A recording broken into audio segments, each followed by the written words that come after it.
You're listening to a Leisure Moment podcast with your host, Deetra Helvey, who's always ready to have a casual conversation about her love for literature. I saw the cover and synopsis of Chris Ledbedder's debut novel, Drawn, and it immediately caught my attention. Several months later, we are having a casual conversation about writing, the inspiration of soccer, yes, soccer, more writing, and the list goes on. We've even put a twist on this casual conversation because we want to hear from you, the reader and listener, and get your input. Be sure to visit the giveaway post for the prompt and join in the discussion. Enjoy. How are you, Chris? I am doing fabulous. How are you doing? I am doing great. Thank you so much for joining A Leisure Moment this evening. I know we've tried to make this happen, and I'm so glad that it's here. And you have a new book that's out called Drawn. Is this your debut novel? This is my debut full-length YA. I had a shorter young adult historical novel. That wouldn't necessarily be considered. It's more like a novella. Keenus and the Quiver of Artemis. I actually self-published it back in 2009, but this is my debut full-length YA novel. And your publisher for this book, I believe it's Evernight Team. Evernight. Tell me a little bit about the inspiration for this book, and let me go ahead and put the disclaimer. Of course, you know I've already read the book a long time ago, so I'm just waiting to post my review. I can't even remember how I found you online. I'm sure it's just being on social media and reached out to you and like, I've got to read this book. So tell us a little bit about it. Well, first, I have to say, I mean, I was like so geeked out when you contacted me because you were like the first person to ever request a copy to review, and I mean I was nervous like beyond belief, but geeked at the same time because I was like, okay, it's getting real now. Of course, and I think you have a blog tour that's currently going on. I do with Narita of YA Bound book tours. Right. I happen to see some posts throughout Twitter, and I think that's one of the great things with blog tours because it really gives you the opportunity to get your book out there for other readers to hear about it and be exposed to, thousands of people out there. So I hope that tour goes quite successfully. Yeah, I mean, it's a wonderful concept, especially in the technological age that we're in when everybody can get out and do a physical tour. You're not just going to go on a 20 city tour around the United States, and so a way to reach readers way far away from you is through these book tours. I actually did. I'm coming right off of a book tour that was set up by Laura Fabiani. I'll have to find her Twitter thing real quick. Okay. It's a Nouveau Writer Italy book tours. Okay. At Nouveau Writer, and what she did was she set me up with a lot of Italian-centric blogs because there is kind of an Italian influence in my story. So I found that was another way. Again, I mean, I'm reaching international readers, and so it's a wonderful concept of the blog tour. Well, tell us a little bit about Drawn. I know your main characters are Cameron and Farah, and one of the things that really drew my attention to Drawn and I probably tweeted about it a while back, I'm not sure, but winning her heart through the arts. And all three of my children are embedded in the arts. Not so much the oldest one Oh, now, but the younger two.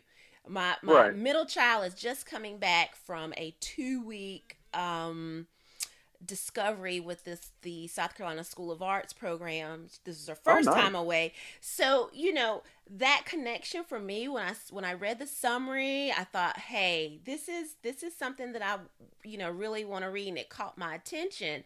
Are you an artist? I consider myself an amateur artist, like very, very amateur. I've sketched probably since kindergarten or first grade. I still have memories of when I was supposed to be taking a nap in second grade, back when we took naps in second grade. Right. Showing my age here, right? Yeah, because I'm like Um, second grade now. I remember back in kindergarten.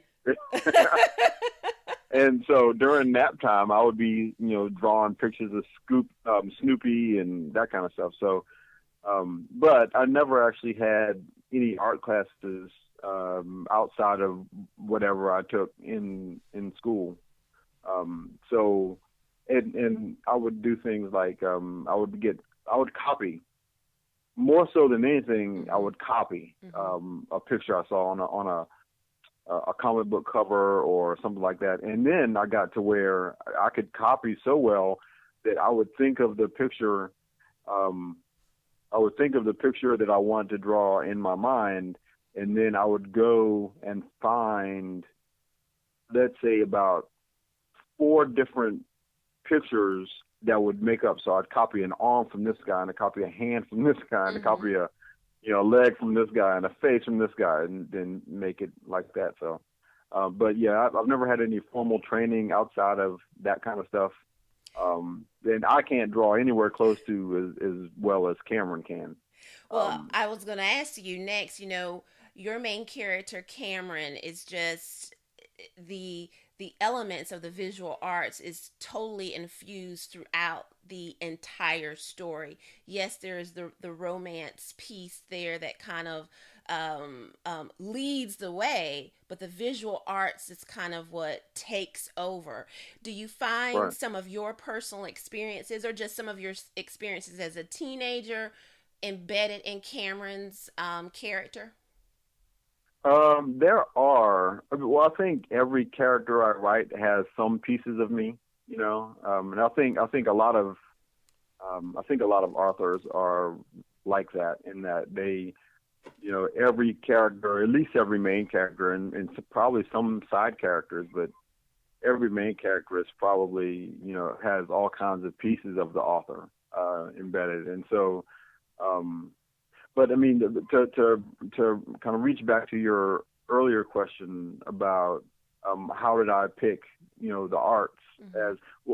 as kind of the centerpiece, and I mean, I hadn't seen it done before, Mm-hmm.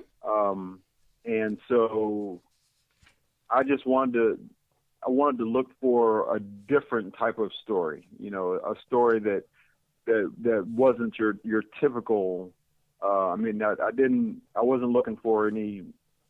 I mean, it ended up being somewhat paranormal, but that was. I guess I just started out where here's this guy.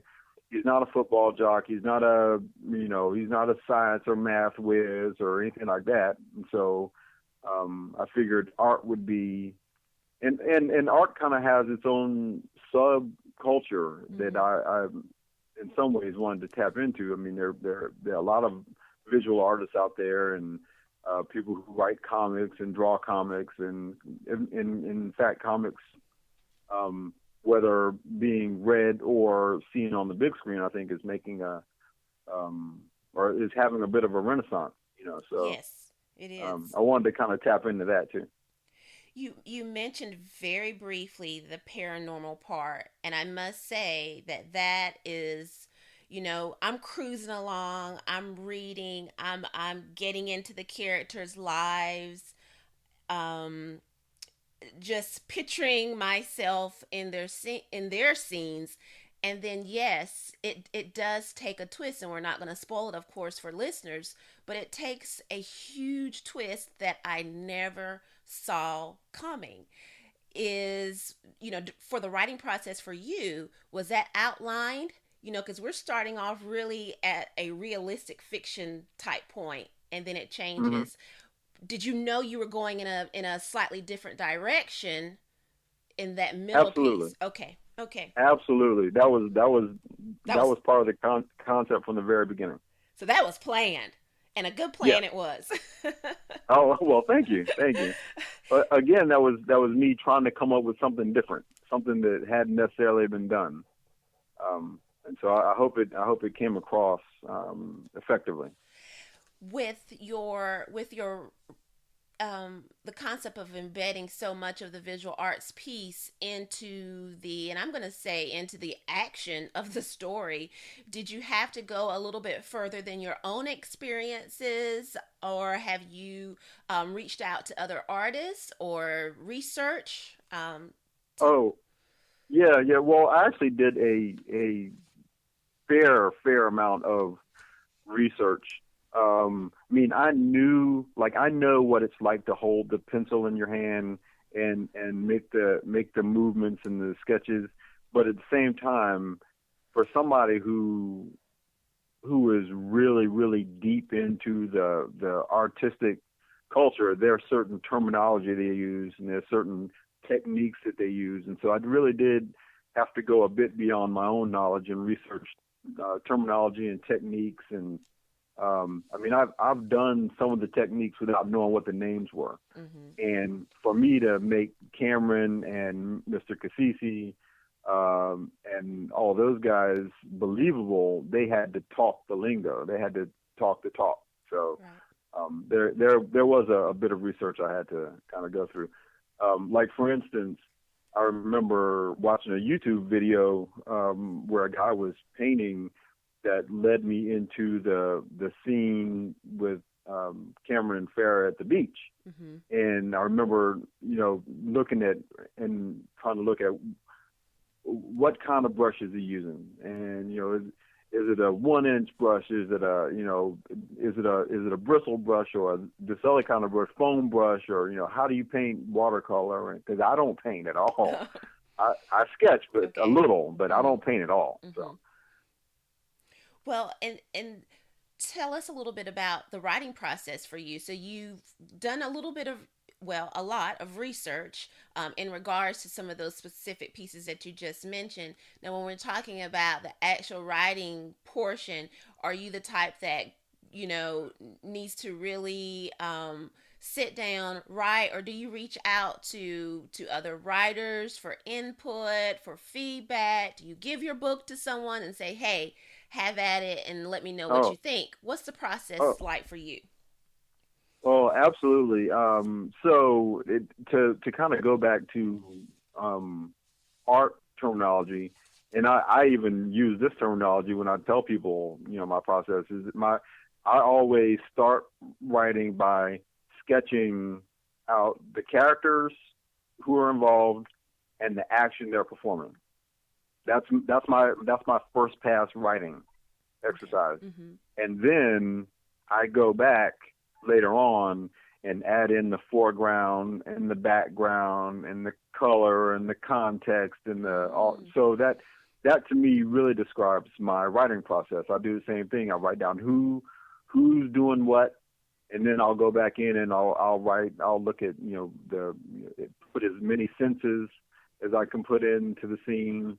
I'll look at the emotional quotient of the scene, what the scene is about and what it means, and did I achieve that, and what's the goal, and then so once I get done with it, with the whole thing, and I've been involved in critique groups or a major critique group.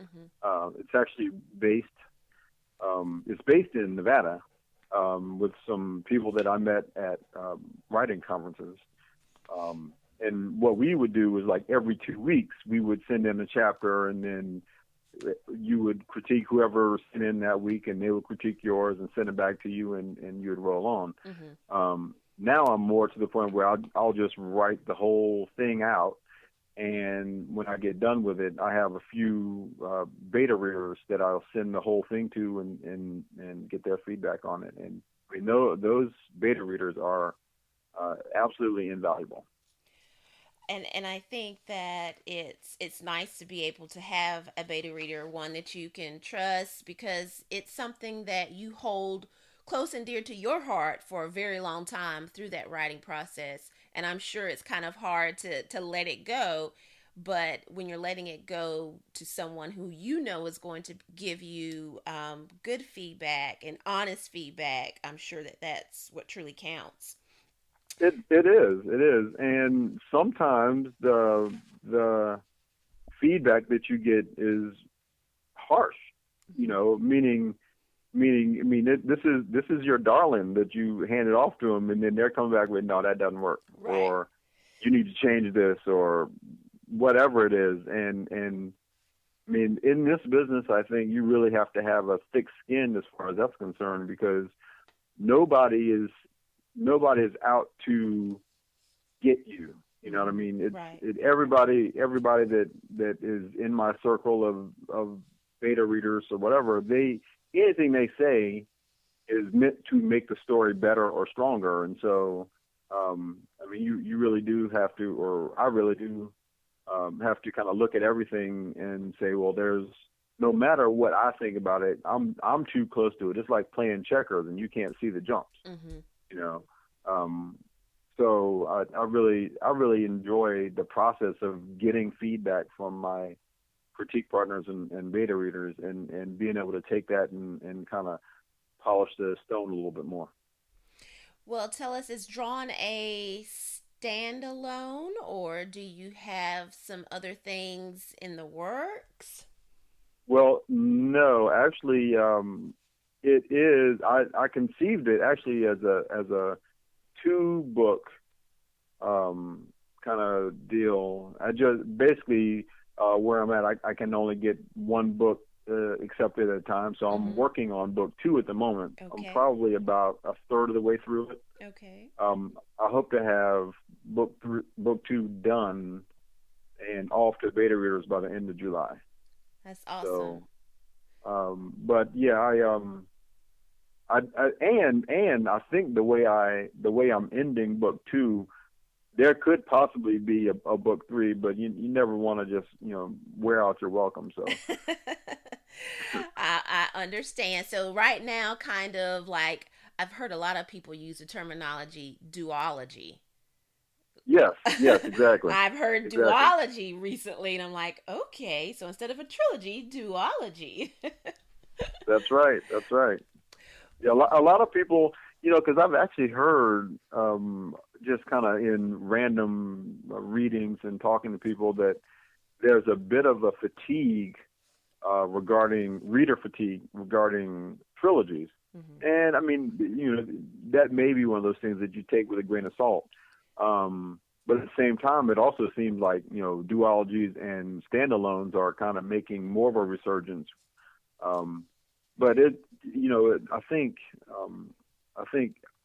as an author and as a reader, even though people might not be, even though there might be a certain fatigue with trilogies, and that may even come from where you read the first one and it's so good, and then you have to wait like 2 years before the next one comes out, and it's like, oh my God. Right. Well, and I was going to say that piece that you just mentioned is going to make a great topic. So if you don't mind, I'm going to have to use that as a topic piece for communication and collaboration amongst our readers, and see what everybody's thinking. Because for me, I'm probably one of those people. If I have to wait a full year or a little over a year, I mean, I get depressed. I get tired. Right. And then by the time it comes out, I kind of sort of have to reread the previous one to make sure I'm on the right track. And so many people actually, when they hear, oh, this person got a 3-book deal, great, I'll just wait till all 3 of them are done, and then I'll start reading. I used to be that person. Where I needed to read them all at one time. But now, as a blogger, and you become more and more not dependent, but you have a reading schedule and you try to read based on when items are getting ready to be published. I can't wait until the next one comes out. But yeah, that's a good topic for our listeners and readers the next time.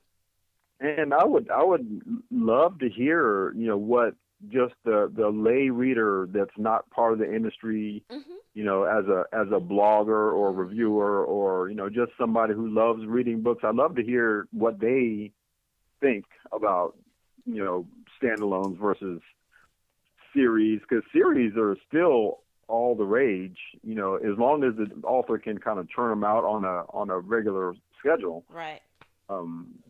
People still love series where it's not necessarily a trilogy and it's 4 or 5 or 6 books, and they're pining for the next one. Right. So.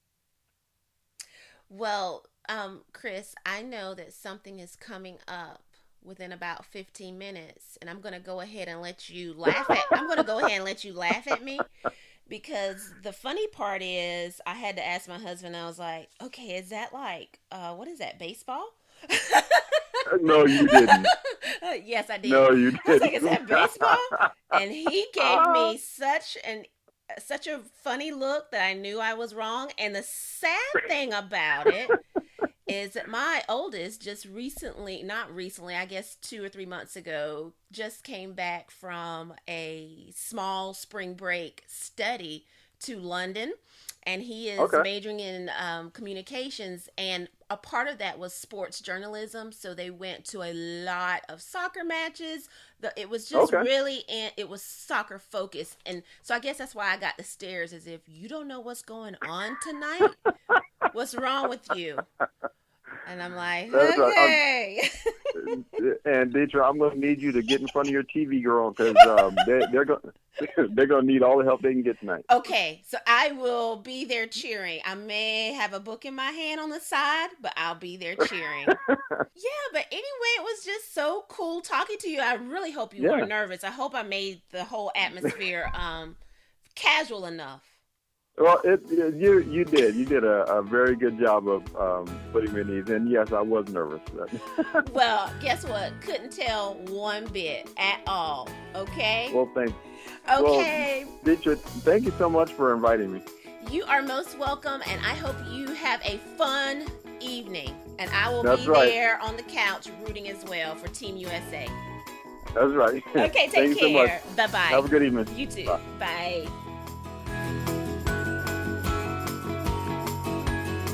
We want to thank all our listeners again. Check us out at aleisuremoment.com. You can like us on Facebook and Twitter.